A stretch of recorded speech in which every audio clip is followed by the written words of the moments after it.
মানুষকে হত্যা করা হলে তাকে 24 ঘন্টার ভিতরে গ্রেফতার করা হয়, কিন্তু নুরানি জুয়েলার্সের মালিককে জিন্দা হত্যা করে ফেলেছে চোররা। আজ পর্যন্ত সেই চোরদেরকে এবং স্বর্ণগুলোকে উদ্ধার করা সম্ভব হয়নি।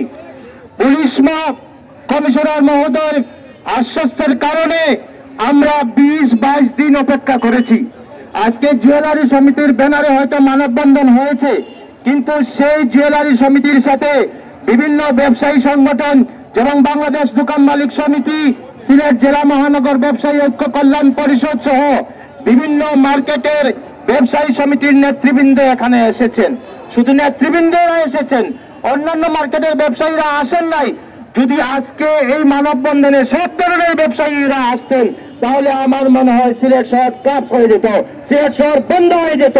তাই আমরা অবিলম্বে পুলিশ প্রশাসনের মেয়েদেরকে জানিয়ে দিতে চাই, আমরা যখন ব্যবসা করার সময়, আমরা যখন দোকানে বসে এখন ব্যবসা করার সময় ঠিক মুহূর্তে কিছু সংখ্যক ব্যবসায়ীরা এই শহীদ মিনার প্রাঙ্গণে মানববন্ধন করতে এসেছি। আমরা আপনাদেরকে জানিয়ে দিতে চাই, যদি অবিলম্বে আপনারা এই চুরি উদ্ধার মালগুলো আপনারা সময়মতো উদ্ধার করে নিতে না পারেন, তাহলে আমরা সর্বস্তরের ব্যবসায়ীরা মাঠে যখন নামবো, আমাদের মাঠ থেকে সরাতে আপনাদের প্রচুর কষ্ট হবে, আপনারা আমাদের রাস্তা থেকে সরাতে পারবেন না।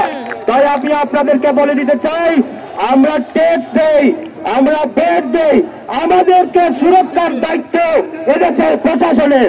আমরা আপনাদের সম্মানিটুকু পর্যন্ত আমরা ব্যবসায়ীরা দিয়ে থাকি। আমাদেরকে যদি আপনারা সুরক্ষিত না রাখতে পারেন, আপনারা যদি আমাদেরকে নিরাপত্তা না দিতে পারেন, আমরা কোথায় যাব? তাই অবিলম্বে আমাদের স্বর্ণগুলো উদ্ধার করে চোরদেরকে গ্রেফতার করবেন, এই বলে আমি আমার